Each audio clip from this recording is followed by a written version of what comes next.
Hi everyone, welcome back to Trails of the Tower. I'm your host Michael. I'm joined with my friends Vince Hey. and Jeremy. Hello. Today we're going to be talking about the short story Low Men in Yellow Coats on our meandering journey here to the tower. So, for those of you who don't know, Low Men in Yellow Coats is a story about a young boy named Bobby Garfield, and he becomes friends with an elderly man who moves into his tenement building named Ted Branigan? Branigan. Yeah, there we go. Ted's on the run from these low men in yellow coats who are very unsavory characters. Throughout the story, they develop this really nice relationship, I think. Overall, a relatively decent story. I guess let's just get started with Bobby Garfield, our main character. Jer, have any thoughts about Bobby? Bobby was an interesting character. He wrote him in a way where he was very boring at first, and then you got to watch his character develop. You got to watch the boy grow up into this younger man with some of the heavier tones that get set in the book on this kid. Like, what is he? He's like 11, I think, in the book. Yeah, I believe they're around 11. They're around the same age as the characters from It. Yeah, so I mean, they're still in that innocence, the last little phases of innocence as a child before they wind up in the teenage years, and this kid has to grow so much in such a short time frame, and he was written well enough for the story at the beginning. I felt he was really boring, but it does develop into a better character. So, yeah, I mean, the story does start off really slow until a certain point where it kind of really gets kicked into gear. Sorry to cut you off, but he does that. He's a slow burn author. Like it starts slow, and then you'll get, because there's been a couple of books that you've had me read where I'm like, man, I'm having a hard time, and you're like, just stick with it. And then you're right, because as soon as you hit that midway point, it just starts taking off. Like he lights the rocket and it's time to go. King's a slow burn author. So if you're gonna jump into King's novels, just remember he builds things up. So there's some stakes in his books. Like you get attached to characters that might not always be there. And also some of the themes are a little heavy, but yeah, you haven't finished yet. You have no idea. Painful. No, I don't. It gets very heavy near the end of it. This is my maybe fourth King book. Yeah, it gets really heavy near the end. I'm going in knowing what's going to happen more or less. With the Dark Tower, it's hard not to see spoilers and connect the dots. Yeah. So Bobby. So that's just the introduction for Bobby. He has a couple friends. One of them kind of goes off to a summer camp, and he's not very important. But he has a little girlfriend named Carol, and I thought she was a fun character. She's not my girlfriend. What was that? I said, she's not my girlfriend. He says it 4 or 5 times in the book before he's like, she's my girlfriend. Yeah, he's an 11-year-old boy. He doesn't think like that. No, that's what I mean. I'm laughing at how well the character was written for certain things. He caught that, ooh, cuties, I don't like girls. And then by the end of the story, it's more like, hey, you're my girlfriend. Who was his other friend? It was... Oh, crap, I can't even remember his name. King has a really good ability to write simply complex characters. Yeah. I'll give him that. I find I actually really like when he writes kids, because I feel like he gets them very well. Yeah. Almost like he never lost his child. Which we will find out more in our next book. So just saying what about that. kids? Yeah. He does have a hard time with endings sometimes. I figure he just doesn't want to finish the story. So, moving on, we're just kind of getting a feel for our characters right now. So, we're going to move on to Ted before we get into the meat and potatoes of this. Yeah, all right.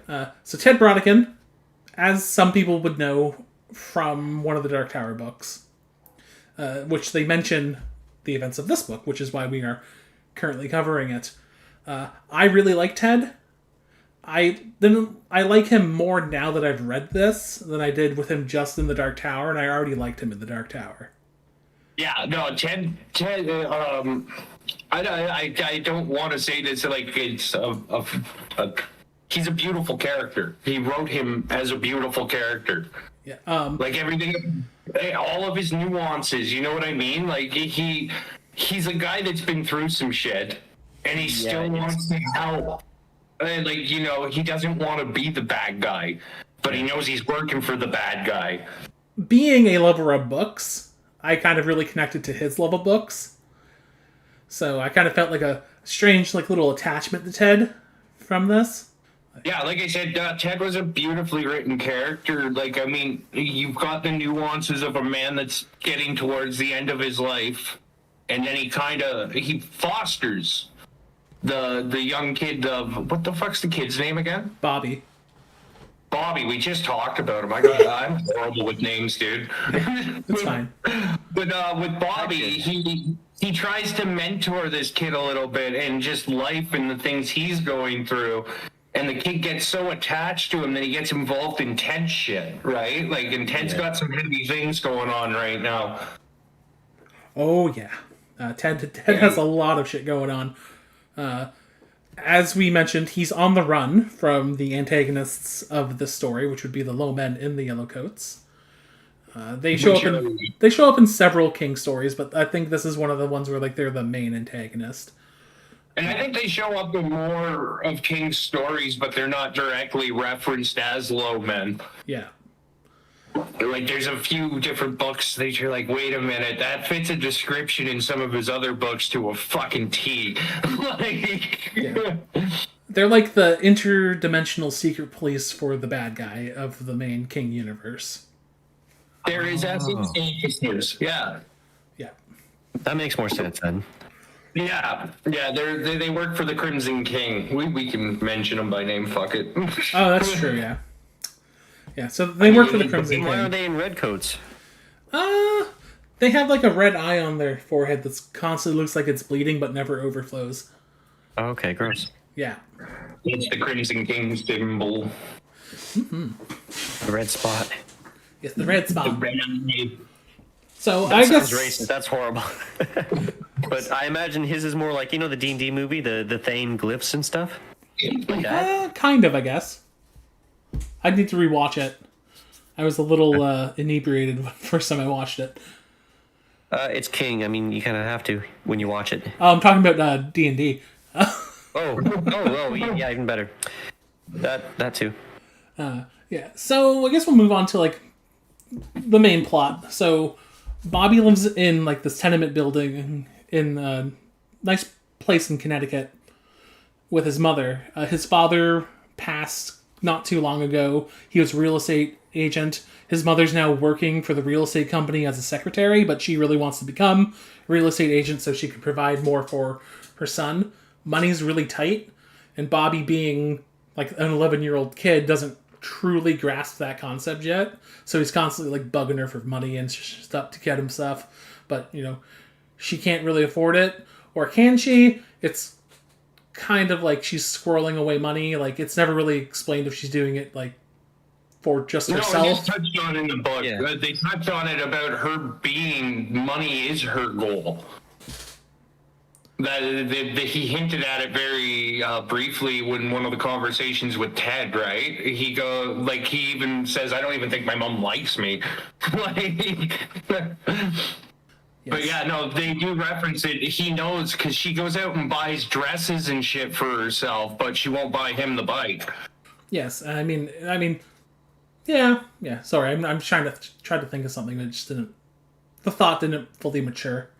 No, that's cool, but no, I caught that they do have money. She just doesn't like to spend it on frugal things for him, but she'll go out and buy like designer dresses for herself. Yikes. So, like I said, I think mom's more of a frugal person than they're not so hard off. Like, it's never referenced that they can't make their rent and shit, right? She's a single mom. It's true. They never really, like, after the dad died, it was never really touched upon that they had any real money issues. Yeah, she's like, I had to pay off all of his debts. We don't know if those are real. That picture for the kid, right? Yeah. Sure. So there's an underlying like subplot through this entire thing where Bobby is learning more about his father from like people his father had been around and stuff through like his adventures with Ted. And so he winds up at a gambling place, doesn't he? Yeah, he ends up at a bar that has like a gambling place in the back. But so Bobby's been told his entire life that his father was a terrible gambler. But like when he actually like goes to the place where his father allegedly was gambling, everyone's like, no, he never gambled. Yeah, and he was like one of the nicest guys you'd ever meet, shirt off your back type, and that's something that rubbed his mom the wrong way about the dad all the time. Yeah, He's so generous. He's always just helping. He doesn't care, right? Like, so it is hard to tell what is true and not true about his father, unfortunately, because the conflicting stuff from the people from the pub and the stuff that's coming from his mom. You're supposed to look at that situation from the people at the pub are actually telling the truth, where the mom's bending the truth. Yeah. Because that's how I looked at it. I looked at the mom was using the fact that the kid didn't know his dad that well to manipulate the kid into being more on her side. Like, the mom's very manipulative in this book. She uses emotional shit to fucking manipulate the kid throughout it. And as he learns from Ted, he learns to overcome those manipulations that the mom puts in. He sees it for what it is. Oh, thank God. Yeah, he starts to realize that, yeah, she's my mom, but she hasn't been honest with me, like, about certain things. So now he's kind of losing that childhood mom will always look after me kind of idea that you get, right? Yeah. And that's what I mean by these kids forced into a lot of adult stuff before you would force a kid into making those decisions or those realizations about life, right? It's like telling kids that Santa Claus isn't real. You can watch a little bit of them die at that moment. That innocence goes away. Santa's not real? Oh, sorry, Mike. Shit, I forgot. Yeah, no, he's totally real. Oh, okay.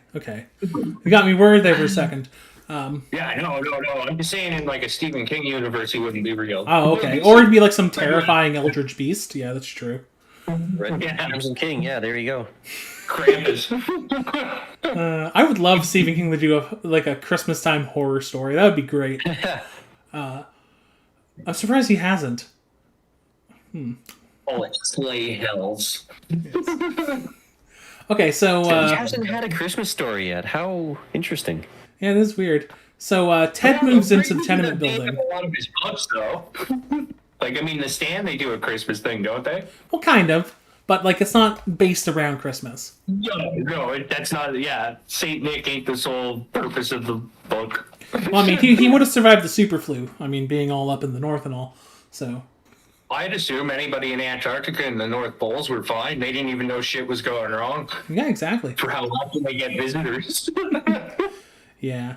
Anyway, we digressed. So, yeah, so I got into a whole different book. So Ted moves into the tenement building, and Bobby's mom instantly dislikes him because his only baggage was a couple of paper bags with like books and stuff in it. And yeah, a few shabby looking suitcases and plastic bags full of books. Yeah, so she just instantly hates this man because she doesn't think he's good enough to, I guess, to live in the tenement building. I don't know. Good enough to exist, yeah. Same story. She's judging the book by the cover. Yep. Yeah, pretty much. Yeah. So we don't really learn anything about Ted's past in this one. We'll have to save that for when he shows up in what is Dark it? Tower. Dark Tower. Oh yeah, it is. It is the last one. Yeah, that's right. Yeah. Man, a lot happens in the last book. A ton happens in that last book. But what we will say about Ted right now is that he escaped from what is essentially a prison and found himself in Connecticut, where he's laying low and just trying to live out the rest of his life. He's like relatively old. I don't think they say how old he is, but he's late 60s, early 70s, I would believe. That's the picture I have. He's at the golden years of his life. So he wants to kind of keep to himself. Bobby seems instantly like fascinated with this guy. Like he like just wants to be his friend type thing, I guess. New strange person moves into your building. Gotta be a friend. And Mom doesn't like him. Yeah. Yeah. Well, and I mean, it's a male figure, which is something Bobby doesn't have in his life right now, right? Yeah, precisely. Yes. And It's that paternal figure. they kind of bond over their mutual love of books. And Yeah, Fred starts putting them on, and that's something we missed. So Bobby, for his birthday, wanted a bike, and he's been saving money. He's been doing jobs to get this bike, but he hinted at his mom that it'd be a great bike for some kid to get on his birthday, right? yeah. She gets him a library card for adult access, so he can read anything in the library. I just wanted to mention that because you brought up his love of books, and that actually plays right into it. Yeah, sorry, I completely slipped my mind. And I mean... Well, no, it slipped mine until you said that, so that's why I circled back to it there. And, like, I believe this book, takes place in, 1962? Around there? Yeah. And, like, I mean, I guess, like, that would have been an amazing present for back then. But though, Yeah, you gotta think, right? They didn't have streaming or any of that. Like, I mean, I don't even think video stores were all that popular in the 60s yet. I don't think they even had, like, take-home VCRs or anything. I think everything was just in the theaters. How old was Stephen King at the time? Not born yet, I believe. Okay, fair enough. Yeah. When was Mr. King born then? Oh, he was born in 47. Oh, he's as old as my dad. Oh, okay. So yeah, sorry, he would have been like So he would have been around 11 or 12, 13, Yeah. ish, 14 at that point. So Yeah, because I was just about to say, it feels like Stephen King's channeling something personal yeah. with all of these characters. He seems to just pull out of thin air. Now I know why all of his kid books are set in the 50s and 60s. And yeah, it's the perfect time. It's a very Western story in that sense as well. Oh, sorry. You know, trauma and generational. Yes, well, generational trauma is a big theme these days. So Oh yeah, he kind of Bobby sparks up a very wholesome relationship with Ted. Ted ends up getting him some books for his birthday because Ted's just a super nice guy. Ted decides that he can confide in Bobby about his parts of his situation, and kind of he offers to hire him to read him the newspaper because that's how he's going to be able to tell if the people that are chasing him are onto him. Where Bobby's mom doesn't like it at first because she doesn't trust this man because he's shabby, therefore he's a terrible man. yeah, fair enough. But yeah, Yeah. So Ted tells him that he needs to be on the lookout for several things. I may miss some, but if I do, anyone feel free to jump in and correct me. I could not. If So I tried. told him to keep an eye out for lost pet posters for cars being sold that are upside down, Oh yeah.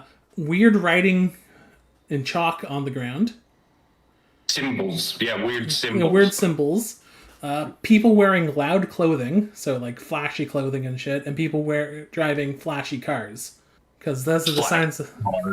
What was that? I said flashy cars. Just flashy cars. And those are the signs that the low men are around, and Ted needs to know so he can piss off if they come because they're after him. Bobby agrees to this, and we'll get into that a little bit later, I guess. It's swept up into an adventure of a lifetime. Yeah. More or less. Rated R. It's an adventure, all right. Also, Ted has these weird... They're kind of seizures, but they're not really seizures. They have to do with his, spoiler alert, psychic abilities. Yeah. Ted has... Now. Ted has the shine, and if anyone who doesn't know what that is by this point, I'm not going to explain it to you. Oh. Yes, it manifests differently in everyone. Ted's is a little different. But again, we'll get into that in the Dark Tower. Without knowing it, Bobby goes up to Ted while he's having one of these seizures and touches him, which kind of transfers a little bit of Ted's powers to Bobby. temporarily.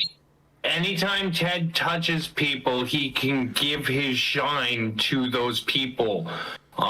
He even states, he goes, I haven't been in contact for a long time with people, like a long hug or embrace, because he doesn't know if it could be permanent, him giving them the ability. I remember he had a conversation with Bobby after the first time he found out he could do it. Like, he got psychic abilities. Ted kind of talked him through what was happening to him. Yeah, because that just kind of happening to people would be terrifying. Yeah, being able to see futures and thoughts, and I think it's mostly mind reading that you get from Ted, but that'd still be unnerving. Well, because he goes to a fair and he winds up beating one of those Chase the Queen games. Yeah. And the guy's like, hey, how'd you do that? That's my best one. Right? He's just like, I guessed. Three card Monty. Special telepathy. Yes, it does go away shortly after that. But, so they go to this, it's kind of like a boardwalk fair type thing. At least that's how I pictured it in my head. Yeah, that's just like Coney Island, but like cheaper. That's exactly what I was thinking. Okay. A temporary Coney Island that comes every year. The county fair on the pier. Yeah, pretty much. Which is where he has his first kiss. First two kisses. Yeah, that was actually kind of funny. Because he could read the girl's mind while he was... what's his girlfriend's name? Carol. Yeah, he could read Carol's mind, and she wanted him to kiss him, so he kisses her. And then she's like, oh, no, I wasn't ready for it. Like, do it again. So he kisses her again because it was her first kiss, right? And she goes, I wasn't ready for it. I didn't see it coming. And he's reading her thoughts as she's not saying it. She's thinking it. So he plants another one on her. Yeah. It was just a cute scene, right? Because you got to remember, these are kids doing their first kiss and stuff like that. It's very innocent, which is nice because a lot of the shit he writes with kids is not innocent. We'll talk about that next time. Dreamcatcher. Yeah, there's a few that are like Shining. Yeah, there's a few problem scenes in our next book. just refer to them as problem scenes. Yeah, that after you've read the book once, you'll probably just fucking skim over. You don't add a whole lot to the goddamn story. Not at all. So some of the scenes could have just been foreshadow or like hinted at, and it would have been good. Leave the mystery to it, but no. Fades to black. That's all it needed to do. I have an idea. Fade to black. Anyway, so they get back. Ted tells Bobby what happened. He's like, "Oh, sorry, I accidentally made you psychic for a while." Yeah, when you touched me there while I was having my seizure, whoops, don't do that again. Yeah, pretty much. A lot of like little stuff starts happening. Bobby starts noticing the missing pet signs and the chalk symbols, but he doesn't think anything of it because he's having such a good time with Ted, right? So he doesn't want to like ruin it. He's falling in love with Ted, like that paternal, like he's looking at Ted more as a father figure. Yeah. Or like a grandpa figure type thing. Well, no, it'd be a father thing because he doesn't have a dad in his life, right? So, I mean, a kid that doesn't have a dad looks for positive male influence anywhere it can come from. Yeah, and you finally found an uncle. Yeah, that's not something I have a pass with, so I wouldn't know. So I can't really fully sympathize with that. I get the idea, but I can't really. I am that uncle, so yeah, it's weird for me now. Yeah. Bobby starts having some problems with some bullies. Real pieces of shit. Stephen King writes bullies really well. I think he must have had some pretty bad experiences with bullies in the past. Yeah, he's got to be drawn on something. Yeah. And they're always so detestable. Like, there's usually like... He was a really bad bully. Yeah, or he was a very bad bully. Who knows? I don't think that's the case. I really don't. Yeah, I think he was the target of bullying. Because, yeah, I'm sure he was the nerdy kid who liked to like read spooky stories and shit. I mean, you don't become a wordsmith as the man is today by going and playing football. Yeah, precisely. So I took the football rough hooligan path, and honestly, I wish I had stuck my nose in a book a little bit longer. I'm the opposite. I didn't take any path. I'm pathless. They have some altercations with these bullies. Gets broken up by one of Carol's mother's friends. But that doesn't really stop. What was that? I said there was a vendetta left. The bullies were like, "We'll see you again." Yeah, there's a lot of animosity left between them. So a couple days later, Bobby is out at the park, and he gets approached by this strange man who requests something from him that we probably shouldn't talk about. Needless to say, Bobby kind of Fellatio. What? There, I said it, so they don't have to think about it. Yeah, the strange guy tries to get Bobby to give him a blowjob, and Bobby, being a smart child, throws something at the guy and runs. Yeah. But on his That's what you do. yeah. But on his way back, he hears someone crying, and he's like, "That kind of sounds like Carol." So he sneaks. Oh, sorry. Yeah. So he sneaks in. So he finds her, and her arms dislocated. She's beaten. The shit's been beaten out of her. And it turns out that these bullies, they cornered her while she was alone and beat the shit out of her. While this is happening, I forgot to mention, Bobby's mom has. She was requested to go to like a big conference with her boss, who you missed a part. Yeah, which Oh, part? there's more? Yeah, you missed the bar scene before that where Ted takes Oh yeah, sorry. Bobby to the bar. Yeah, we'll hit that in a second. So Yeah. we're gonna rewind a just- bit because go back to it. That's all I'm saying. yeah, we're gonna rewind a bit because I'm silly and missed something. Jump the gun. I jumped the gun a bit, but it's all around the same time period, so it's fine. So Yeah, it happens very quickly in succession in the book, so I forgive you, Mike, for missing it. So Bobby's mom has gone to this conference with her boss and two other people from the office. She's all dressed up fancy and shit. Her boss bought her a new dress and everything for it. It's a little sleazy. Her boss, terrible vibes from the guy, which we'll find out later are accurate vibes. And so she finally agrees to leave Ted in charge. Like, so he Because her babysitter bails. because her babysitter bails. So Ted's watching him, and they decides to take Bobby out to a movie. So they go see a movie. On the way back, Ted's like, "I need to stop into this bar. Stand right here while I go make a bet," because Ted can read minds, so he knows that the little men are around and that Bobby's not telling him. So he's like preparing to leave in the background without letting Bobby know, type thing. Yeah, he's getting ready to run because he knows Bobby's been around the low men. Yeah, and this is where Bobby finds out a lot about his father from the people at this bar that his father used to frequent. He kind of makes friends with like this guy from a gang. Yeah, As well? he's just being a kid in a bar, and this guy walks past him, and they have a little bit of an interaction where it's a pleasant interaction between the kid and the guy, and that'll play into a little bit later in the story. We circle back, he meets that guy again. Yeah, so Bobby finds out all the stuff that his mom's been telling her his dad is most likely a lie. That his father was actually a really nice guy, and he wasn't like into gambling and stuff, and I Or think if he was, it was only for fun. It wasn't. She made the dad out to be a degenerate gambler. yeah. But Yikes. Yeah, but he's yeah. not. The mom, that's where I said she did a lot of psychological manipulation to the kid. Which brings us back to Carol. Bobby slings her onto his back. No, he doesn't throw her on her back. He's carrying her like, I don't know, like you'd normally carry a person. But of course, he's 11 years old and she's essentially dead weight. So he's having a lot of trouble. And Yeah, he's straining. he's straining. There's nobody outside at this point. Like, it's a very hot day. So everyone's inside hiding from the heat. So he's finally able to make it back to his house because it's much closer than her house. And Ted's there.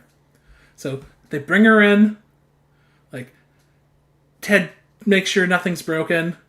He kind of cuts off the shoulder. Yeah, he cuts part of her shirt off and resets her shoulder because it's dislocated. And of course, she's in a lot of pain.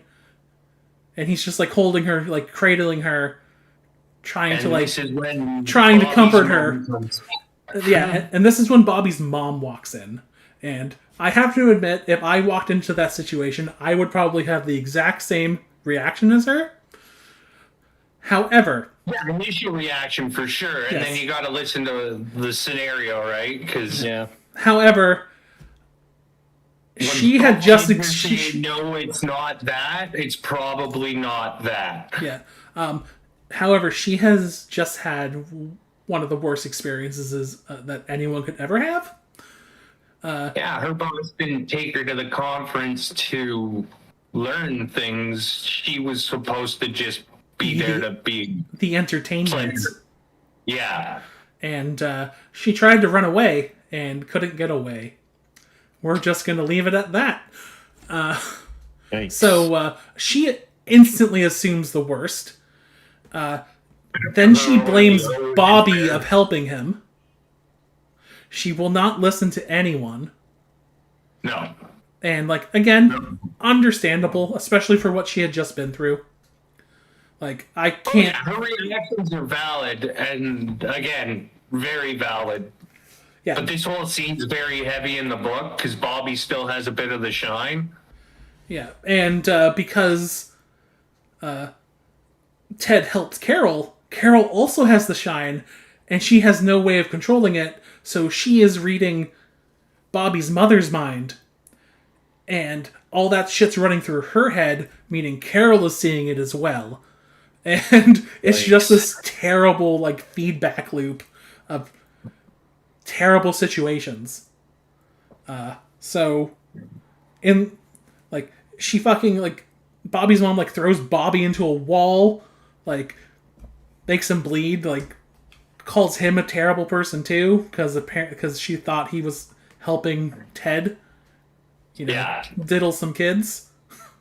But she definitely got on all men are pigs mode very quickly. Yeah, and again, we understand her.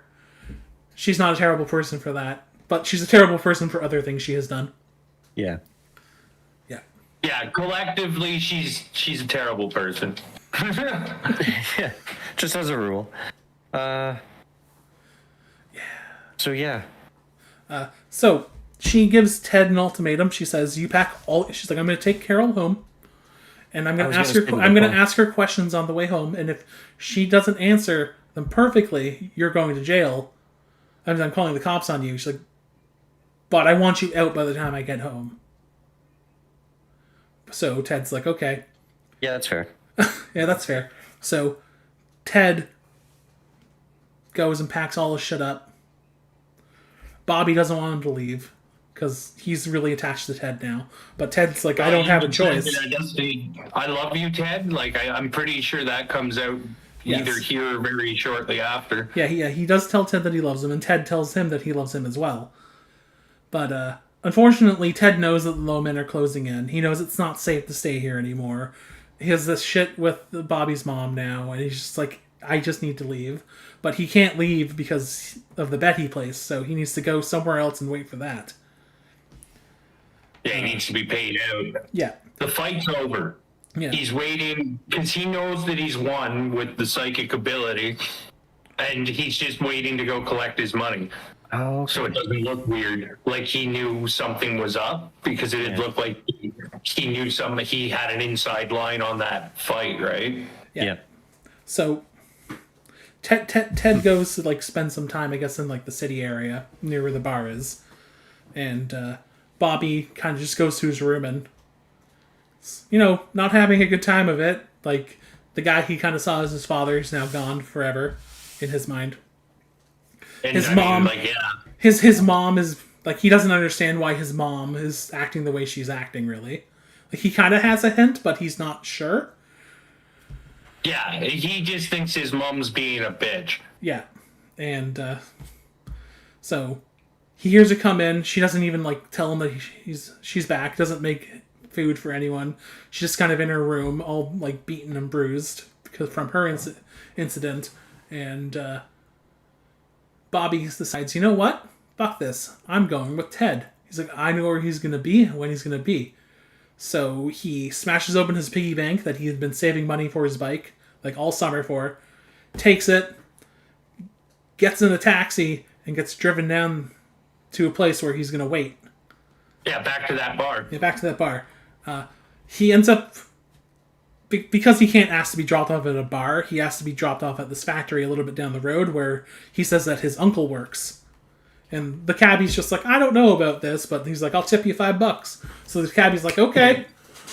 I know about this. So he drops him off, and Bobby's walking back to the bar where he gets accosted by some gang members. So they're about to like beat him up and rob him and shit. When the man he had met earlier at the bar is like, "Hey, what are you doing? That's my little friend." And he's also my little buddy. That's my little buddy. He was like, "What are you doing?" So it all gets blown over because the one guy in the gang, friends with that guy. because he made friends with that gang member, and he's just like, "Hey man, it's not safe for you here. You need to leave." You know what I really enjoyed about that? It was one-off. Like, it could have been a casual encounter in the story, just to have something happen there in the story. But it worked out that this character that you didn't like with King Books, he writes NPC characters all the time, right? But this guy winds up coming back and being a huge plot point later in the story, and I love when authors do that. Yeah. They subverted my expectation of the character, and I enjoy that. Yeah. So I like it. It's a nice twist. it is actually. Yeah. So Bobby finally gets to the bar, and he like just walks in during like peak bar hours, and the people are like, "The fuck are you doing here, kid?" It's like, we told you not to come back until you're like old enough. Yeah. And he's like, I need to find Ted. They're like, well, he's not here. So he decides to go kind of like wait in like an alley near it. And some time passes, and Ted does eventually show up. But unbeknownst to Bobby, his mom had found one of those lost pet posters and called them about Callahan. Not Callahan. Fuck. I'm getting my king mixed up. Brodigan. Yeah. The very similar situation with Father Callahan later on. So, Brodigan. Ted. There we go. So, Ted comes, but the Lowmen are also there. And they kind of corner him in the alley after Bobby gets his attention. And so the Lowmen capture both of them. And they threaten to kill Bobby if Ted doesn't come back with them. And that they kill all of Ted's other friends, so I guess Carol and anyone else he made friends with during the time. And Bobby's mom, of course. Yeah. And Ted... I don't know at this point if that'd be overly a threat to you. Yeah, so Ted, knowing that he can't sacrifice his friends, because if he fights back, they're going to kill his friends and take him anyway, type thing. Well, and I think part of Ted's decision, too, was if I never showed up here, they wouldn't have to deal with this at all. Yes. Exactly. So Guilt. Ted decides, fine, I'm going to go with them. But Bobby really wants to go with Ted. So the Lowmen are like, I mean, you can come. It's like, but, I mean, you ain't never coming back, type thing. Yeah. We're going, it's a one-way trip. And, I mean, they didn't even say Bobby would survive long if he came. Like, they're just like, yeah, it's like, we might have uses for you. Like... Yeah. And... We'll eat you. Yeah, they might need him. Who knows? So, after some back and forth, Ted convinces Bobby not to go. Ted gives Bobby his winnings, which was like $5,000. Yeah, it was quite a bit of change. Okay, so, for example, adjusting for inflation, that's equivalent to just under $50,000 today. Yeah. So he gives them a huge chunk of change. Huge chunk of money. So Bobby is convinced not to go, gets the money, goes home, has a conversation with his mom. They kind of come to an understanding, but that's not really the end for Bobby. They end up moving away because of the incident at the office. His mother does become a realtor somewhere else. So like money. She gets in contact with one of the other females that used to work at that office. Yes. And winds up going to work for her. Yeah, because of a similar situation that the other one had been in that was similar to his mom's. Yeah. So she goes up ending up working with one of her friends in a different state, so they move. Bobby has a really rough, like, teenage years. Like, he essentially becomes a little criminal. Yikes. Yeah, so he has a pretty hard time. Like, becomes a druggie and stuff. He eventually comes out the other end. And when he gets like a letter from Ted, who was forwarded through Carol, that let him know that, hey, I'm alive and I'm here, blah, blah, blah, blah, blah, which I believe happens after the Dark Tower, is when the letter's sent. So it's nice to know that they get back to the real world at some point. And there's some closure there. That's good. Yeah. And that's essentially the end of the story. Okay. Mm-hmm. The movie's very different for the ending. So the low men still come and take Ted. Ted still gives him the money, but Bobby doesn't have like the terrible like teenage years. And at the end, he shows up to Carol's old house because she has just passed away, and he meets her daughter. And he's like, "Yeah, you and my mom and your mom and me we were like first loves type thing." And she's like, "Oh yeah, she used to talk about you." But in the book, I don't think Carol would do that because she was kind of done with Bobby after the whole incident with Ted. Yeah. She got really freaked out by it. Yeah, so unfortunately that kind of ended. But yeah, that's about where the story ends. I guess some final thoughts on that. Jared, you want to go first? Honestly, I thought... from Vince's point of view, because he hasn't read the Dark Tower books, it'd be a very like slow burn for not a lot of payoff until you read the Dark Tower it ties into, and then you're like, holy shit, really? Yeah, you guys got to experience all of that in like from King's point of view, like from his perspective. Yeah. It'll be fun though because movies and things like that. You're gonna get to experience it on the back end, right? Like you're gonna be like, oh, that's who Ted is. Because that's why that story was important. Yeah. Every story that I've picked for this is important in one aspect or another for the Dark Tower. Like there's so many books I could have added to our list, but like they're loose connections they're loose connections to it. Like these ones are the most important connections to it. So why was the movie adaptation called Hearts of Atlantis then? Because that's the name of the book it was in. Oh, okay. Because it's a short story book. Okay. Yeah. His new short story book has a sequel to Cujo in it somehow. Oh. Yeah, so it takes place in Florida, so I would say like rabies gator, but gators can't get rabies. Wait, it didn't take place in Maine? No. Not all of his books take place in Maine. A good chunk of the ones I read have. Yeah. Well, this one didn't. In Maine. So I thought that the book, like the story, it's a good story overall. It is very slow in the first half. And then once it's a slow burn for he's sure. Building up to something monumentous. Like this is the first type of, I don't know, like the multiverse genre that people are experiencing for the first time. It's huge. Yes. People love horror. They always love horror. Stephen King writes such detailed worlds and believable characters that it's hard not to see this, existing somewhere in North America, not just the U.S. Yeah. His writing style is very slow burny, like you guys said, and the payoff in like the multiverse magnitude is monumentous. It's And I can understand why people have just like been obsessed with this guy's like works. His it's the way his thinking, the way of his writing is so unique.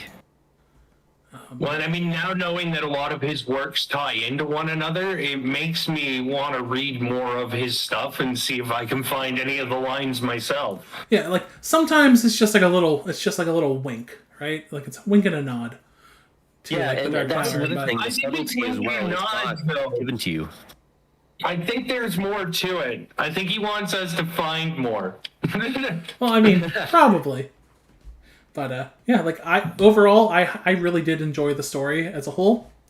Like, I don't know, I really like Stephen King books that focus around kids. I don't know. I just feel like sometimes, He catches it. He catches their imagination in the wonder of a child. yeah, like when I like listen to it, like it reminds me of being a kid. Which Yeah, and that's is nice. when he's great at capturing those moments that gave us those pure innocent joys, right? Perspective. Like Yeah. we'll get into it a little bit more next week not next week, but next time when we cover it, because like I mean, growing up in the 90s, like there's certain aspects of it that just like really resonated with me. Like I know they're like it's set in the 50s, but like we used to have a place like down in the forest where we used to play and stuff like that. So like we kind of had our own little barrens. Yeah. And Yeah. I don't know. There's just I don't know. It just resonates well with me. Is all I can really think of to say.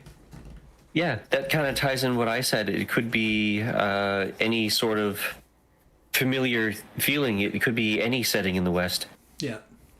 especially when our generation grew up before the internets Yes. Exactly. took over Yeah, completely. well, that was where we had to use our imagination to entertain ourselves. My Yes. generation was kind of like the promise of the internet. We got these boxes that had dial-up. They're going to change Oh, yeah. the world. Yeah, they Oh, did. yeah. They did, but not those ones per se. But yeah, they did. Yeah. But yeah, I think it's getting to the time where we close off. I think.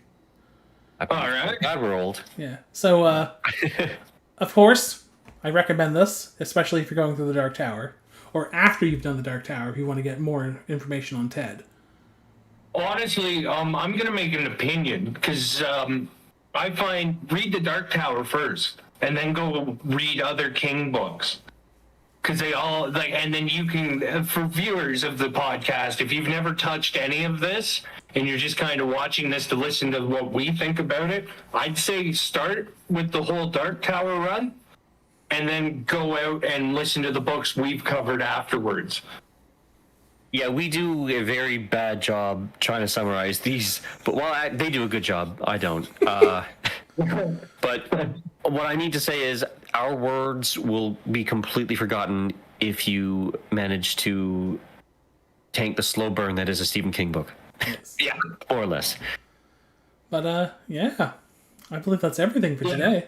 Unless anyone wants to Yeah, add like any I more. said, I really, for a short story, yeah, I really enjoyed this one. This again, the slow burn at the start, I was kind of like, all right, I'm getting the points. Can we get into the story now? And then once you get into the story, you're like, all right, that's why he had to do all that. Yeah. It's one of the finding his times. voice in the, or rather, you're still finding his style, just like sort of perfecting it, honing it. But anyway.